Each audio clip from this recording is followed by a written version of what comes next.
প্রিয় শিক্ষার্থীবৃন্দ, আসসালামু আলাইকুম। আশা করছি সবাই ভালো আছো। আজ আমরা অষ্টম শ্রেণীর দ্বিতীয় অধ্যায় অর্থাৎ মুনাফা চ্যাপ্টারটি শুরু করতে যাচ্ছি। প্রিয় শিক্ষার্থীরা, মুনাফা চ্যাপ্টারটি দুইটি অনুশীলনী রয়েছে, 2.1 এবং 2.2। আমরা এই দুইটি অনুশীলনের বেশ কিছু গুরুত্বপূর্ণ অঙ্ক সমাধান করব এবং সবশেষে আমরা সংক্ষিপ্ত প্রশ্ন এবং সৃজনশীল সমাধান করব। তো আজকে আমরা 2.1 অনুশীলনী শুরু করতে যাচ্ছি। শুরুতেই 2.1 অনুশীলনী শুরু করার পূর্বে তোমাদেরকে লাভ ক্ষতি সম্পর্কে আইডিয়া দিতে চাচ্ছি। প্রথমে আমরা লাভ ক্ষতির অঙ্কগুলো করব। তাই তো লাভ ক্ষতি সম্পর্কে তোমরা বেশ কিছু অঙ্ক সপ্তম শ্রেণীতে করেছো এবং এর বেসিক ধারণা আশা করছি তোমরা সপ্তম শ্রেণীতে পেয়েছো। তাই আমি বেশি বিস্তারিত যাচ্ছি না, শুধু এটা মনে রাখবে যে লাভ হচ্ছে যখন তোমার কোনো একটা পণ্য তুমি যে দামে বিক্রি করলে, তুমি যে দামে কিনেছিলে তার তুলনায় যদি বিক্রয় মূল্যটা বেশি হয়, অর্থাৎ তুমি তার চেয়ে বেশি দামে বিক্রি করলে, তাহলে তোমার লাভ হবে।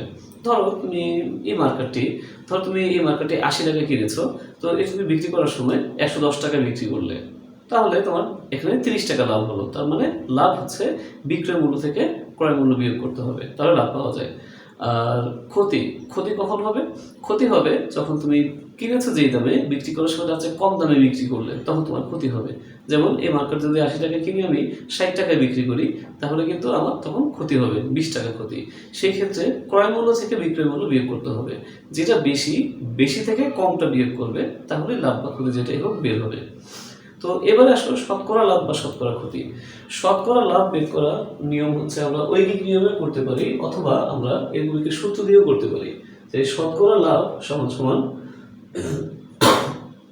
নিচে ক্রয় মূল্য এবং উপরে লাভ ইন্টু 100%। তো অর্থাৎ লাভকে যদি আমি ক্রয় মূল্য দিয়ে ভাগ করি আর 100 দিয়ে গুণ করি, তাহলে পার্সেন্ট আকারে আমাকে শতকরা লাভের মানটি চলে আসবে। আর ক্ষতি বেড়া সেম, ক্ষতি বেড়াতেও তুমি নিচে ক্রয় মূল্য রাখবে আর উপরে ক্ষতি, মানে ক্ষতি যত টাকা হয়েছে ওইটা ইন্টু 100%। এইভাবে শতকরা ক্ষতি বের করা যাবে। তো এই হচ্ছে শতকরা লাভ ক্ষতি। তো প্রিয় শিক্ষার্থীরা, এখন আমরা যে অঙ্কটি করবো এটি হচ্ছে আমাদের অনুশীলনী 2.1-এর 1 নম্বর অঙ্কটি। খুবই ইম্পর্টেন্ট একটি অঙ্ক, সবাই লক্ষ্য করো। একদম প্রশ্ন বলা হয়েছে যে একটি পণ্যদ্রব্য বিক্রয় করে পাইকারি বিক্রেতার 20% এবং খুচরা বিক্রেতার 20% লাভ হয়। যদি দ্রব্যটির খুচরা বিক্রয় মূল্য 576 টাকা, তবে পাইকারি বিক্রেতার ক্রয় মূল্য কত, এটি আমাদের বের করতে হবে। তো এই অঙ্কটি করার আগে তোমাকে পাইকারি বিক্রেতা কারা, খুচরা বিক্রেতা কারা, এদের সম্পর্কে ধারণা থাকতে হবে। পাইকারি বিক্রেতা হচ্ছে যারা বিভিন্ন কোম্পানি থেকে বা কোনো একটা জিনিস যারা উৎপাদন করলো তাদের কাছ থেকে যারা বেশি করে কিনে নিয়ে আসে, ঠিক আছে, বেশি করে কিনে নিয়ে এসে এখান থেকে আবার তারা বিক্রি করে। তো এটা হচ্ছে পাইকারি বিক্রেতা। তো এরা সাধারণত উৎপাদনকারীর কাছ থেকে বা কোম্পানির কাছ থেকে যে কোনো একটা মূল্য দিয়ে কিনে নিয়ে আসে জিনিসটা, তো এটা আবার তারা বিক্রি করে খুচরা বিক্রেতার কাছে। এখন খুচরা বিক্রেতা কারা? খুচরা বিক্রেতা হচ্ছে আমরা সাধারণ ক্রেতারা যার কাছ থেকে দোকান থেকে কিনে নিয়ে আসি বা মার্কেট থেকে যে কিনে নিয়ে আসি, এগুলো এরকমটা, এরা হচ্ছে খুচরা বিক্রেতা। তাহলে পাইকারি বিক্রেতা যে ওই যে উৎপাদনকারীর কাছ থেকে বা কোম্পানির কাছ থেকে যে দামে কিনে নিয়ে আসলো, সে কিন্তু খুচরা বিক্রেতার কাছে তার থেকে একটু বেশি দামে বিক্রি করবে, লাভ করবে।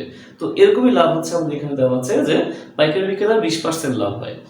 আবার পাইকারি বিক্রেতা যেই দামে বিক্রি করলো খুচরা বিক্রেতার কাছে, অর্থাৎ খুচরা বিক্রেতা যেই দামে কিনলো, পাইকারি বিক্রেতার বিক্রয় মূল্যটা হচ্ছে খুচরা বিক্রেতার ক্রয় মূল্য।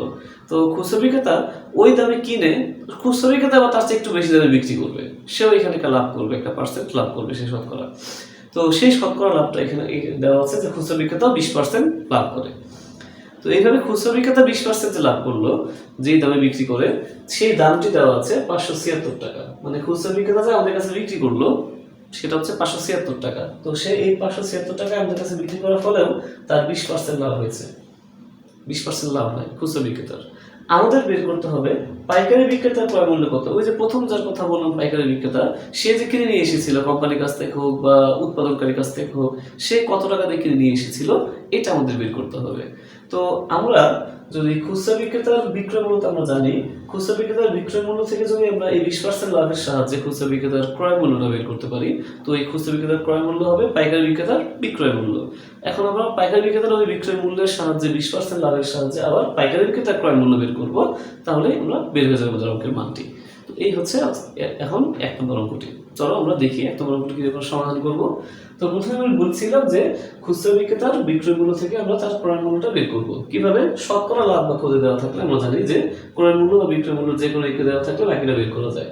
তো এইভাবে যেহেতু আমরা খুচরা বিক্রেতা দিয়ে শুরু করছি, খুচরা বিক্রেতা 20% লাভ করেছে, তাহলে 20% লাভে খুচরা বিক্রেতার ক্রয় মূল্য 100 টাকা হলে বিক্রয় মূল্য হবে, তো আমরা জানি যে যদি কোনো শতকরা লাভ দেওয়া থাকে সেই ক্ষেত্রে আমরা ক্রয় মূল্য 100 টাকা ধরে নেই, আর যেহেতু লাভ হয়েছে বিক্রয় মূল্য বেশি হবে, লাভের সময় বিক্রয় মূল্য বেশি হয়, তাই এই 20 যোগ হবে 100 সাথে, তাহলে 100 যোগ 20 120 টাকা।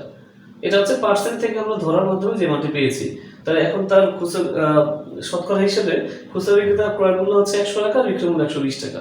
আমরা তো আসল যে বিক্রয় মূল্য খুচরা বিক্রেতা সেটা জানি 576 টাকা, এটার সাহায্যে ক্রয় মূল্যটা বের করবো। তাহলে কিভাবে করবো, যে খুচরা বিক্রেতার বিক্রয় মূল্য 120 টাকা হলে ক্রয় মূল্য 100 টাকা, বিক্রয় মূল্য 1 টাকা হলে ক্রয় মূল্য 100 উপরে 120 নিচে, বিক্রয় মূল্য এই যে 576 টাকা হলে ক্রয় মূল্য 576 উপরে গিয়ে গুণ হবে। এখানে গুণ করে এটাকে গুণ করে 120 দিয়ে ভাগ, অথবা তুমি কাটাকাটি করে যেভাবে পারো মানটা বের করলে আসবে 480 টাকা। এটা হচ্ছে খুচরা বিক্রেতার ক্রয় মূল্য। তো এখন খুচরা বিক্রেতার ক্রয় মূল্য যেটা, ওইটাই তো পাইকারি বিক্রেতার বিক্রয় মূল্য, কারণ পাইকারি বিক্রেতা তো খুচরা বিক্রেতার কাছে বিক্রি করেছে আর খুচরা বিক্রেতা কিনেছে, তাহলে এটা যদি ক্রয় মূল্য হয় এটা পাইকারি বিক্রেতার বিক্রয় মূল্য। তাহলে লিখবো আমরা প্রশ্ন মতে খুচরা বিক্রেতার ক্রয় মূল্য সমান পাইকারি বিক্রেতার বিক্রয় মূল্য সমান সমান যে মানটি পেয়েছি ওটা 480 টাকা। তাহলে এখন আমরা পাইকারি বিক্রেতার বিক্রয় মূল্য জানি 480 টাকা, আমাদেরকে বের করতে হবে এবার পাইকারি বিক্রেতার ক্রয় মূল্য। একই রকম প্রসেসে আমরা খুচরা বিক্রেতার ক্রয় মূল্য যেভাবে বের করেছি, যেই সিরিয়ালে যেই লাইনগুলো লিখেছি একই রকম লাইন আমরা এবার পাইকারি বিক্রেতার জন্য করবো। একই রকম, শুধু পাইকারি বিক্রেতার এখানে তো খুচরা বিক্রেতার বিক্রয় মূল্য আমরা 576 শেষ লাইন করেছিলাম, কিন্তু এখন আমাকে পাইকারি বিক্রেতার বিক্রয় মূল্য 480 টাকা, 480 দিয়ে করতে হবে। তাহলে একই রকম ভাবে 20% দামে পাইকারি বিক্রেতার ক্রয় মূল্য 100 টাকা হলে বিক্রয় মূল্য 100 যোগ 20 120 টাকা। যেহেতু সে 20% লাভ করেছে, যদি পাইকারি বিক্রেতার এখানে অন্য কোনো লাভ পার্সেন্ট থাকতো, ধরো 10% বা 15%, তাহলে আমরা 10 বা 15 দিয়ে করতে হবে। এখানে 20% থাকে, 20 দিয়ে করেছি।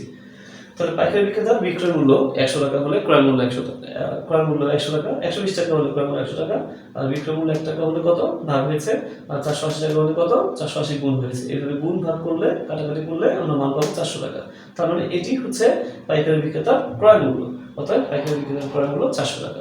প্রিয় শিক্ষার্থীরা, এভাবে একটা নম্বর করে তোমরা সমাধান করবে। এই অঙ্কটা অনেক সময় আরেকভাবে আসে যে এখানে তো যেমন আমরা দুইটি স্টেপে করলাম পাইকারি বিক্রেতা পর্যন্ত, অনেক সময় দেওয়া থাকে যে উৎপাদনকারী বা কোম্পানি সেখানে 10% বা 20% লাভ করে, তাহলে উৎপাদনকারীর উৎপাদন খরচ কত। একই রকম ভাবে যে স্টেপ দুইটি স্টেপ আমরা ফলো করেছি, এভাবে 3 নম্বর স্টেপে আমরা যাবো। তখন পাইকারি বিক্রেতার যে ক্রয় মূল্য এটা হবে উৎপাদনকারীর বিক্রয় মূল্য, আর উৎপাদনকারী কোনো ক্রয় মূল্য নেই, তার উৎপাদন খরচ আছে, এটা আমাদের বের করতে হবে।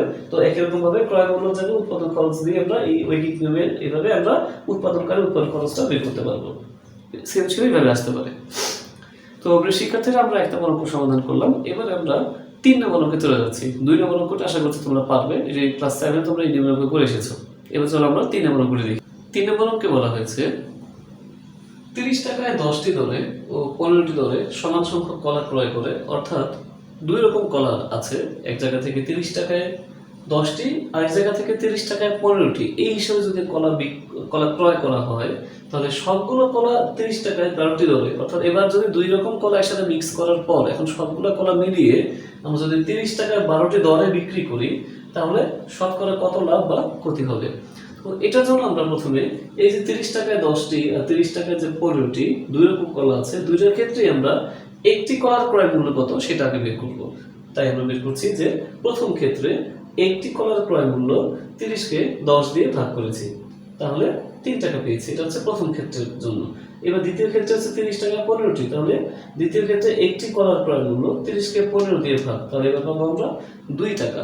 তো এবার যদি আমরা 2 কলা যখন 2 রকম কলা মিক্স করছি, তাহলে এই প্রথম ক্ষেত্রে একটা কলা, দ্বিতীয় ক্ষেত্রে একটা কলা মিলে মোট 2টি কলার দাম হচ্ছে 3 যোগ 2 5 টাকা। তো এভাবে তাহলে মিক্স করার ক্ষেত্রে 2টি কলার দাম যদি 5 টাকা হয়, তাহলে গড়ে একটি কলার দাম পড়ছে 5/2, তাহলে 12টি কলার দাম। এখন আমরা 12 টাকা বের করছি, আমাদের মিক্স করার পর 12টির বিক্রয় মূল্য দেওয়া আছে 30 টাকা। তাহলে আমরা এইভাবে 12টির ক্রয় মূল্য যদি বের করতে পারি, ওই ক্রয় মূল্যের সাথে বিক্রয় মূল্য তুলনা করে লাভ বা ক্ষতি সেটা আমরা বের করতে পারবো। তাই আমরা 12টি কলার ক্রয় মূল্য বের করছি। 12টি কলার ক্রয় মূল্য হবে 12 দিয়ে গুণ হবে উপরে, কাটাকাটি করার পর আমরা পাচ্ছি 30 টাকা। তো এই হচ্ছে 12টি কলার ক্রয় মূল্য। তো এবার এই পাশে আমরা লিখেছি যে যেহেতু আমরা ক্রয় মূল্য পেয়েছি 30 টাকা, আবার এখানে লেখা ছিল যে 30 টাকা 12 বিক্রয় করলে, তার মানে বিক্রয় মূল্যটা হচ্ছে 30 টাকা। তাই কিন্তু 12টি কলার বিক্রয় মূল্য 30 টাকা, ওই লাইনটি লিখলাম। তো দেখা যাচ্ছে এখানে কি ক্রয় মূল্য আর বিক্রয় মূল্য সমান, অর্থাৎ ক্রয় মূল্য সমান বিক্রয় মূল্য। তার ক্রয় মূল্য আর বিক্রয় মূল্য যদি সমান হয়, অর্থাৎ যেই দামে কোনো একটা জিনিস কেনা হলো ওই দামে যদি বিক্রি করা হয়, তাহলে লাভ বা ক্ষতি কোনোটাই হয় না। সেটা আমি লিখেছি যে অর্থাৎ লাভ বা ক্ষতি কোনোটিই হবে না। আর যদি এখানে ক্রয় মূল্য মনে করো 30 টাকা জায়গায় 25 টাকা আসলো আর বিক্রয় মূল্য 30 টাকা, তার মানে আমরা বুঝতাম লাভ হয়েছে, তখন লাভ বের করতাম, পরে শতকরা লাভ বের করতাম। আবার যদি দেখতাম যে ক্রয় মূল্য এসেছে 35 টাকা কিন্তু বিক্রয় মূল্য 30 টাকা, সেখানে লিখতাম যে ক্ষতি হয়েছে, ক্ষতি কত টাকা হলো আর শতকরা কত ক্ষতি হলো এটা বের করতাম। তো এখানে যেহেতু ক্রয় মূল্য বিক্রয় মূল্য সমান, তাই লাভ বা ক্ষতি কোনোটিই হবে না। এই হচ্ছে 3 নম্বর অঙ্ক। তো প্রিয় শিক্ষার্থীরা, অনুশীলনের এই 3টি লাভ ক্ষতির অঙ্ক রয়েছে, আমরা 2টি অঙ্ক তোমাদের করে দিয়েছি, 2 নম্বর অঙ্কটা তোমরা নিজেরা করতে পারবে। তো আমরা ইনশাআল্লাহ আগামী ক্লাসে মুনাফার অঙ্ক দিয়ে শুরু করতে যাচ্ছি। তো আজকে ক্লাস তোমাদের কেমন লাগলো অবশ্যই কমেন্ট বক্সে জানাবে, আর আগামী ক্লাসে অপেক্ষায় থাকবে এবং দেখা হবে আগামী ক্লাসে মুনাফার অঙ্ক নিয়ে। তো সেই বন্ধু, ভালো থেকো, সুস্থ থেকো, সুমন স্ম্যাথ করে পাশে থেকো। ধন্যবাদ। আসসালামু আলাইকুম।